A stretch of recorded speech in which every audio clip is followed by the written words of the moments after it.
What are your dreams? What do you want to experience in this lifetime? What is your heart's desire? Today was a free-flow conversation, and what decided to come up was talking about my dreams, the challenges I'm experiencing, especially this week. I was experiencing a lot of ways of doubt, and just sharing a little bit about my journey with what it's like to achieve and follow my path, my dreams. So make sure you stay tuned.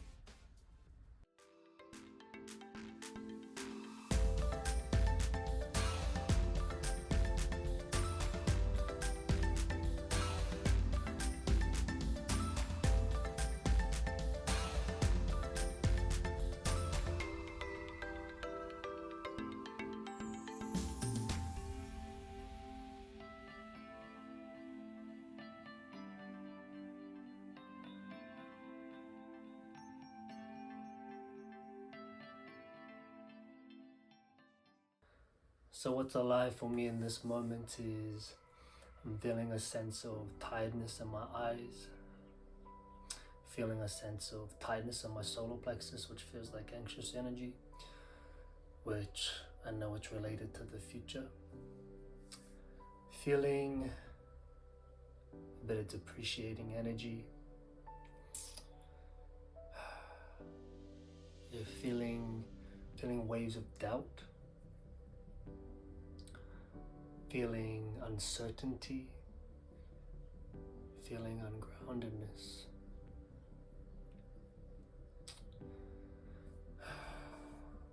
What I've been experiencing this week is waves of doubt, scarcity, and a shifting into a next phase.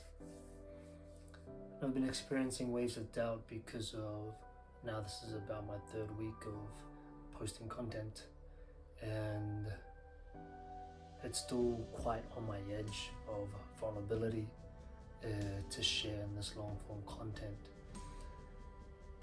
and I'm okay with that. I feel like the waves of doubt are normal, especially because I am meeting myself on the edge of my comfort zone and my discomfort, and the starting of my discomfort. And for me, that's a good sign that, okay, I am showing up, and I am doing something different, and I'm doing what I want, and I am dreaming big. So waves of doubt, in the last week, I've been soothing that part of myself that is saying that you're not gonna make it, like you should just stop now, like you've only got 62 subscribers. You should just give up, like you should just give up, conform, and just give up. Wow, that actually feels really good to say that out loud. And so that part of myself that is doubtful has been weaving through this week. But then I have accorded or conversation with that part of myself that is in doubt, and I say, I'm like, and look at what we're trying to do. Do you have any other role models in your circle, inner circle, mid circle, that are making a living out of content creation, that has made and is making a living out of the arts, performing dance, music, and acting? Do you have any role models that are making a living out of healing and sharing healing work? No. I am walking this path. I'm walking this path of the unknown. Sure, there are people all over the world and on the internet that have walked this path similarly, but it's different when there's someone within your physical circle. And this is something I've noticed my whole life, actually, because I took a different path. I went down the path of performing arts and had no idea what it meant to be a professional artist. I walked down the path of healing. I had no idea what it meant to be a healer. And I'm still discovering that. And so this message keeps coming back to me, is consistency. Just keep showing up. Just keep showing up. And I notice when I do get into this hyper-fixated, obsessive, keep showing up, is I start to sacrifice my energy and my physical health and my sleep. And so I have to balance that by making sure I get the necessary sleep, make sure I work out, make sure I do all the things, because this is a forever journey. And a part of me that I'm also soothing is a part of me that wants to get to the mountaintop straight away. And that's the part of that reason is because I got to a point in my career post pandemic is when I was getting regular work. I was making a living out of the arts, and prior to that I hustled so hard to get there, and now here I am again, starting the hustle again. So there's a part of me that's like, I'm tired. And I mean hustle in a good way. Hustle is just part of the work. When I've shared hustle to some people in the past, they've said, why do you have to think like you're hustling? Because I'm hustling. I am working hard. It is hard work to achieve your dreams. It is not easy work. And that hard work is rewarding. And so what I'm experiencing is the waves of doubt keep showing up.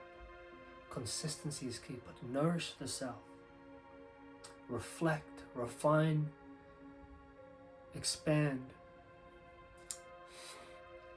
Big part of this book is also my relationship with scarcity and abundance. I haven't had that much work over the last 2 months because of the SAG strike. Actually, a lot of work got cancelled, and I've been back in New Zealand now for a year. This month would have been my year anniversary of being back in New Zealand, because I was living in Nicaragua for the last 3 years. And there's a whole different reality in Nicaragua for me. Basically, to give you a quick picture, is I spent $20 a week on a fridge full of food, and I have an abundance of fruits. I had cacao every day, an abundance of cacao. I was in ceremony, prime minister ceremony every week. I had conscious connection and community. I was playing sports. There was not much lights. It was very remote. And now I've been back in New Zealand for the last year, and it actually hit me today. It was like, has it taken me this long to ground in? Because now in the last couple of days, I've been thinking and feeling like I'm ready to move to Auckland, which is a bigger city, which has a bit more of what I want to be involved in within the arts. And I've just been spending this last year being as close to my family as I can. But in the last couple of days, I had this moment of like, I feel artistically deprived. And I want to dance. Sure, there's dancing by yourself in your room, but like I want to be in a show. I want to get back to performing at my level and dancing and training at my level and expressing at the peak of my level. There's a part of me that has that I was actually processing this week. Part of me that has sadness and grief because of the pandemic. Because the pandemic took away 3 of my most primal years of my body. I was 27 when I was in Nicaragua, and the reason why I was over there is because I was working on a theater show in America. The show got cancelled, and then I went to Nicaragua to wait it out, and then eventually everything shut down, and basically, divinely, I got stuck there and had to figure out how to survive, and basically got forced out of my career of the arts.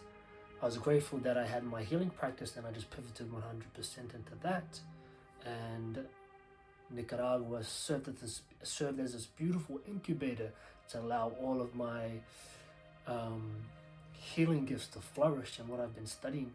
And so I really flourished as a healer there and a coach. But in this moment, there's a part of me that I'm processing this grief of like, the pandemic, you took away 3 of my most primal years of my body, 27 to 30. So there's a part of me that says, I'm 30, it's too late now. It's too late now. I can't dance. My body's like, I'm 30. And then I remember and I process and I'm like, man, I'm the strongest I've ever been my whole life. I'm the most flexible I've always been, because I've always kept my awareness with my body and my health, and I'm stronger and more flexible than I was 3 years ago. Stronger and more flexible than I was last year. And it also takes me back to when I was working in Sydney as an artist, and some of the performers were 30, and they like went away to study and then came back, and their whole career is just kicking off and popping off. So I feel like I'm in two realities here of the normal reality of like you're 30 now, you're getting old, and the reality that I actually exist in. As age is just a number. And so part of that allowed the seed to sprout, to be watered pretty quickly, to want to now move to the city.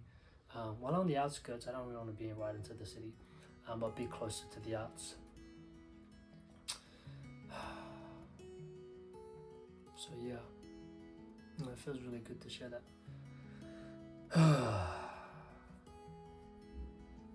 And so that's what I've been processing, is the waves of doubt, abundance and scarcity. The next step, because I feel like now that I've grounded, I'm like, cool, now I'm ready to go. The next step of where I want to plant myself and learn. And there's also a part of me that's like, oh, it's too late to study. Yeah, well, it's not.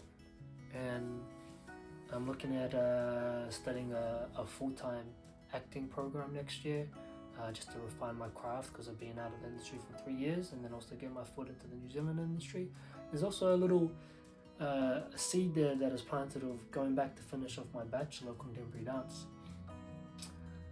Because when I was 17, 18, I studied, I did my first year of a Bachelor of Contemporary Dance, and then I left because I joined a company. But in the last couple of days, I remembered there was a woman there who did the course, and she was 30. And so maybe there's an invitation there for me to go finish off my course and go back into the second year. That sounds really exciting. I really, really miss dance. So I feel like a lot of this message is more so about dreams, and how devoted are you to your dreams. And this is a constant reminder to me of like, how devoted am I? And how devoted I am is there is no plan B, because I don't want to do anything else other than the healing arts and the performing arts. I only want to live my life, and I will not conform to a 9 to 5. And not saying 9 to 5s are not amazing. They're so amazing for people. They're just not for me. And my creative expression and how I flow, a 9 to 5 is not for me. Yeah, I feel really good with that. Yeah, and so,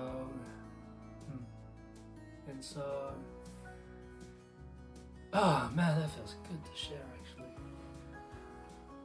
And so yeah, so just really honoring dreams and my own dreams and showing up. And even though I'm not surrounded by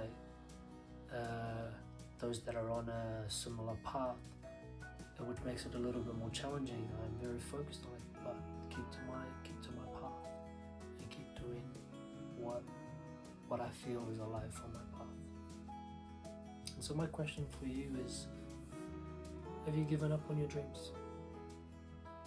Some of you may be at a different stage of your life. Like I know one of my work colleagues' friends is kind of found his love for acting, but it's a little bit more challenging because he has 3 kids and a partner.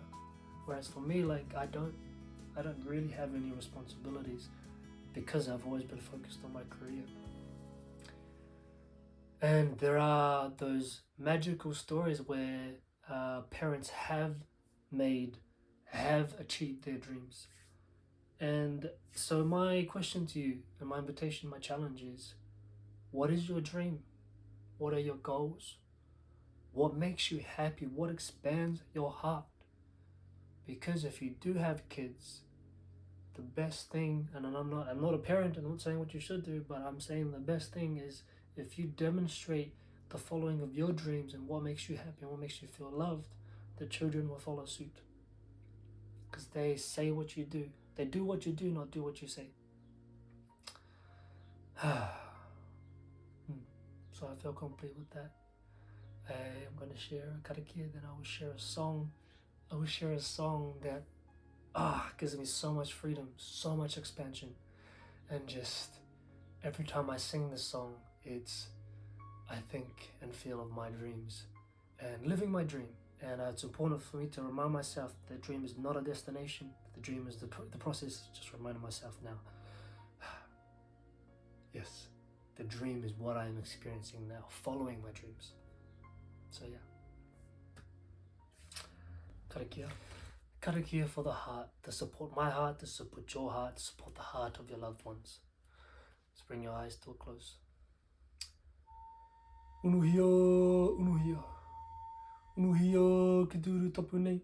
Kia wātea, kia māmā, te ngākau, te tinana, te wairua, te ore takatā. Koia rā e rongo, whakairia ki runga. Kia teina, huye, tāiki. Draw on the supreme sacredness, declare to free the heart, the body, and the spirit of mankind, Rongo, suspended high above us, stored together affirm.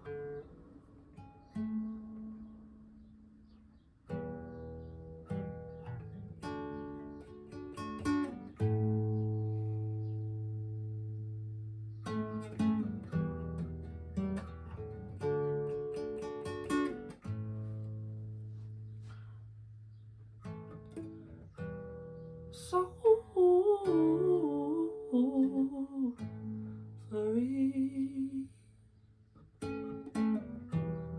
so free,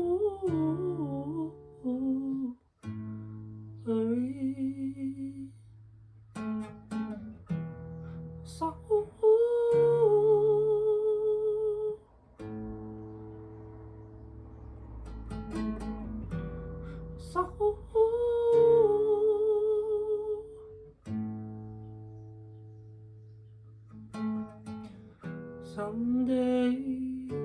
someday I will shine, blowing up my mind, yeah. Someday I will shine, make me feel alive, yeah.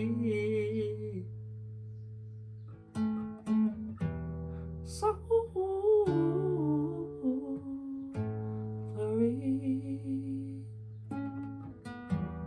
so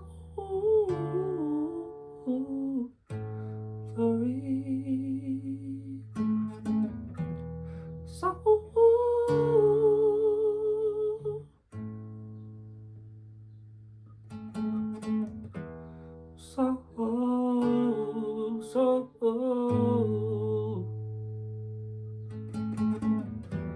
so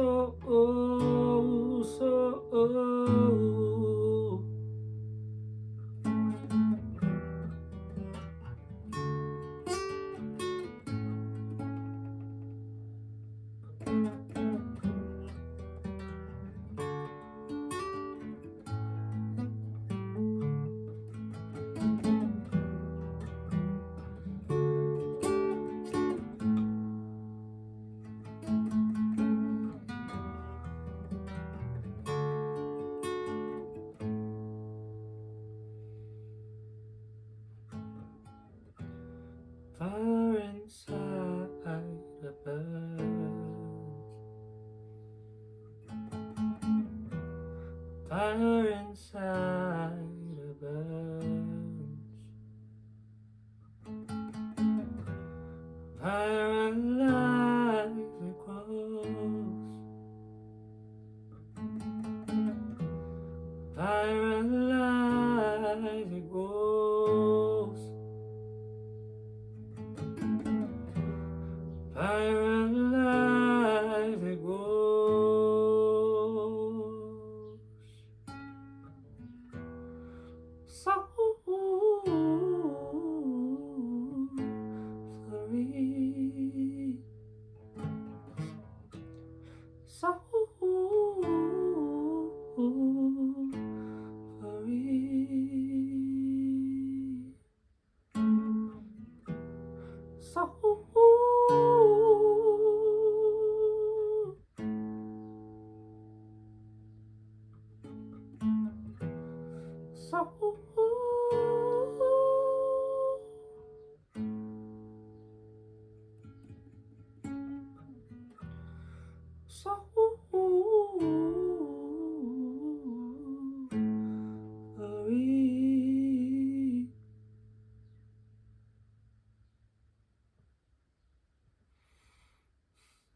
Tihei, muriara.